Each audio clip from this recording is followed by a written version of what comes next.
ಸರ್ಕಾರಿ ಶಾಲೆಯಿಂದ ಸಾವಯವ ಕೃಷಿ ಪಾಠ, ಸೊಪ್ಪು ತರಕಾರಿ ಬೆಳೆದ ಶಾಲಾ ಮಕ್ಕಳು. ಖಾಸಗಿ ಶಾಲೆಗಳ ಪೈಪೋಟಿ ಮಧ್ಯೆ ಇಲ್ಲೊಂದು ಸರ್ಕಾರಿ ಶಾಲೆ ಎಲ್ಲರ ಗಮನ ಸೆಳೆದಿದೆ. ಮಕ್ಕಳಿಗೆ ಪಾಠದ ಜೊತೆಗೆ ಸಾವಯವ ಕೃಷಿ ಪದ್ಧತಿಯನ್ನು ಹೇಳಿಕೊಡುತ್ತಿರುವುದು ಶಾಲೆಯ ವಿಶೇಷ.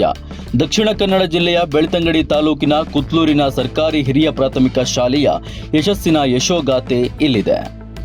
ಗುಡ್ಡಗಾಡುಗಳ ತಪ್ಪಲಿನಲ್ಲಿರುವ ಕುತ್ಲೂರು ದಕ್ಷಿಣ ಕನ್ನಡ ಜಿಲ್ಲೆಯ ಬೆಳ್ತಂಗಡಿ ತಾಲೂಕಿನ ಒಂದು ಪುಟ್ಟ ಗ್ರಾಮ.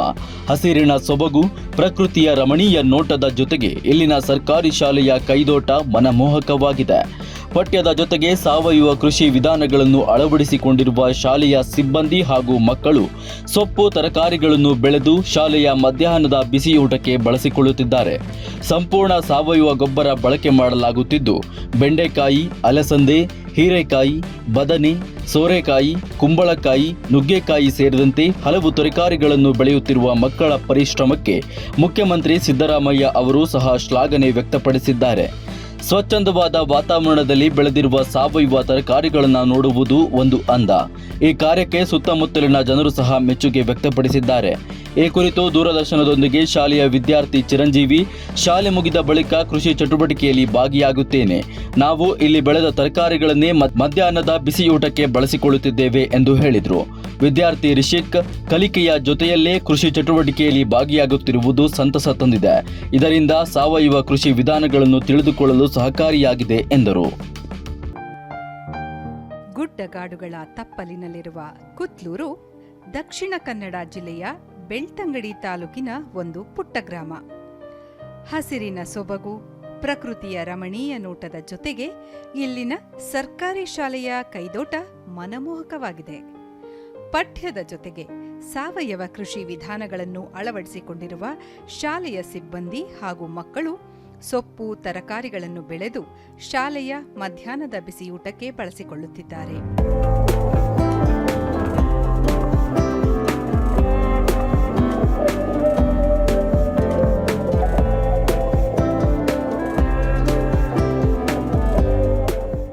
ಸಂಪೂರ್ಣ ಸಾವಯವ ಗೊಬ್ಬರ ಬಳಕೆ ಮಾಡಲಾಗುತ್ತಿದ್ದು, ಬೆಂಡೆಕಾಯಿ, ಅಲಸಂದೆ, ಹೀರೆಕಾಯಿ, ಬದನೆ, ಸೋರೆಕಾಯಿ, ಕುಂಬಳಕಾಯಿ, ನುಗ್ಗೆಕಾಯಿ ಸೇರಿದಂತೆ ಹಲವು ತರಕಾರಿಗಳನ್ನು ಬೆಳೆಯುತ್ತಿರುವ ಮಕ್ಕಳ ಪರಿಶ್ರಮಕ್ಕೆ ಮುಖ್ಯಮಂತ್ರಿ ಸಿದ್ದರಾಮಯ್ಯ ಅವರು ಸಹ ಶ್ಲಾಘನೆ ವ್ಯಕ್ತಪಡಿಸಿದ್ದಾರೆ.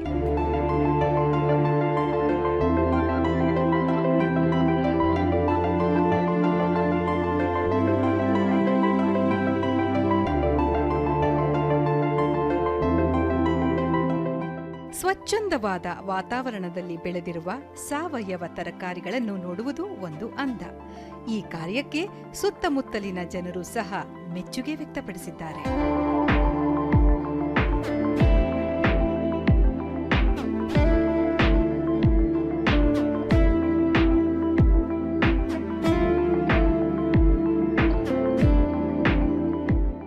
ಈ ಕುರಿತು ದೂರದರ್ಶನದೊಂದಿಗೆ ಶಾಲೆಯ ವಿದ್ಯಾರ್ಥಿ ಚಿರಂಜೀವಿ, ಶಾಲೆ ಮುಗಿದ ಬಳಿಕ ಕೃಷಿ ಚಟುವಟಿಕೆಯಲ್ಲಿ ಭಾಗಿಯಾಗುತ್ತೇನೆ. ನಾವು ಇಲ್ಲಿ ಬೆಳೆದ ತರಕಾರಿಗಳನ್ನೇ ಮಧ್ಯಾಹ್ನದ ಬಿಸಿಯೂಟಕ್ಕೆ ಬಳಸಿಕೊಳ್ಳುತ್ತಿದ್ದೇವೆ ಎಂದು ಹೇಳಿದರು. ಇಲ್ಲಿಗೆ ನಾವು ಸಂಜೆ 5 ಗಂಟೆ ಆಗುವಾಗ ಕೆಲಸಕ್ಕೆ ಬರ್ತೀವಿ.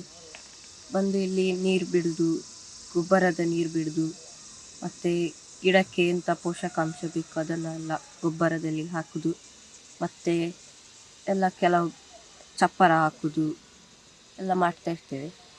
ವಿದ್ಯಾರ್ಥಿ ರಿಷಿಕ್ ಕಲಿಕೆಯ ಜೊತೆಯಲ್ಲೇ ಕೃಷಿ ಚಟುವಟಿಕೆಯಲ್ಲಿ ಭಾಗಿಯಾಗುತ್ತಿರುವುದು ಸಂತಸ ತಂದಿದೆ. ಇದರಿಂದ ಸಾವಯವ ಕೃಷಿ ವಿಧಾನಗಳನ್ನು ತಿಳಿದುಕೊಳ್ಳಲು ಸಹಕಾರಿಯಾಗಿದೆ ಎಂದರು. ನಮಗೆ ಪಾಠದ ಜೊತೆ ಕೃಷಿ ಚೆನ್ನಾಗಾಗ್ತದೆ.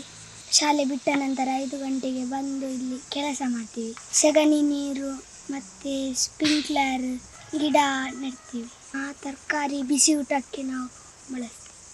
ಮತ್ತೋರ್ವ ವಿದ್ಯಾರ್ಥಿನಿ ತನಿಷ್ಕ, ಕೈದೋಟ ರೂಪಿಸಿಕೊಳ್ಳಲು ನಮ್ಮ ಶಾಲೆ ಒಂದು ಉತ್ತಮ ಉದಾಹರಣೆಯಾಗಿದೆ. ಒಟ್ಟಾರೆಯಾಗಿ ಕೈದೋಟದಿಂದ ಸ್ವಾವಲಂಬಿ ಆಹಾರ ಬಳಕೆ ಅನುಕೂಲವಾಗಿದೆ ಎಂದು ತಿಳಿಸಿದರು. ಪಾಠದ ಜೊತೆ ಕೃಷಿ ಕೆಲಸ ಸಮೇತ ನಮಗೆ ಕಲಿಸುತ್ತಾರೆ. ಇಲ್ಲಿ ನಾವು ದಿನಾಲೂ ಇಲ್ಲಿ ನೀರು ಎಲ್ಲ ಬಿಡುತ್ತಾರೆ ನಮಗೆ, ಮತ್ತು ಬಿಸಿಯೂಟಕ್ಕೆ ತರಕಾರಿಗಳನ್ನು ನಾವು ಬಳಸುತ್ತೇವೆ. ನಾವು ಶಾಲೆಯಲ್ಲಿ ಪಾಠದ ಜೊತೆಗೆ ನಮಗೆ ಕೃಷಿ ಮತ್ತು ಕೃಷಿ ಮತ್ತು ಕೈತೋಟದ ಬಗ್ಗೆ ನಮಗೆ ಹೇಳಿಕೊಡುತ್ತಾರೆ. ಶಾಲೆಯ ಹಳೆಯ ವಿದ್ಯಾರ್ಥಿ ಶಿವರಾಜ್ ಅಂಚನ್ ಪಾಠದ ಜೊತೆಗೆ ಕೃಷಿ ಚಟುವಟಿಕೆಗಳ ಕುರಿತು ಎಲ್ಲರ ಗಮನ ಸೆಳೆದಿರುವ ಶಾಲೆಯ ಕಾರ್ಯ ಶ್ಲಾಘನೀಯವಾದದ್ದು ಎಂದು ಸಂತಸ ವ್ಯಕ್ತಪಡಿಸಿದರು. ಈ ಒಂದು ಖಾಸಗಿ ಶಾಲೆಯ ಒತ್ತಡ ಒಂದು ಕಾಂಪಿಟೇಷನ್ ಈ ಸಂದರ್ಭದಲ್ಲಿ ಈ ಒಂದು ನಮ್ಮ ಶಾಲೆಯು ಒಂದು ರಾಜ್ಯ ಮಟ್ಟದಲ್ಲಿ ತುಂಬ ಹೆಸರು ಮಾಡ್ತಿರೋದನ್ನು ನೋಡಿ ನಮಗೆ ಹಳೆ ವಿದ್ಯಾರ್ಥಿಯಾಗಿ ತುಂಬಾ ಖುಷಿ ಆಗ್ತದೆ. ಶಾಲೆಯಲ್ಲಿ ಈಗಾಗಲೇ ಈ ಒಂದು ತೋಟವನ್ನು ನಿರ್ಮಿಸಿದ್ದಾರೆ ಹಾಗೂ ಸಾವಯವ ಕೃಷಿ ತರಕಾರಿಗಳನ್ನು ಬೆಳೆಸ್ತಿದ್ದಾರೆ.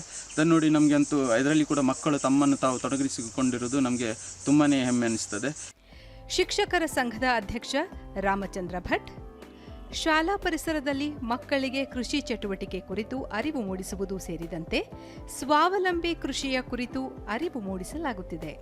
ಮಕ್ಕಳ ಶ್ರಮ ಹಾಗೂ ಕೃಷಿಯ ಬಗೆಗಿನ ಆಸಕ್ತಿಗೆ ಹಲವರು ಶ್ಲಾಘನೆ ವ್ಯಕ್ತಪಡಿಸಿದ್ದಾರೆ ಎಂದರು.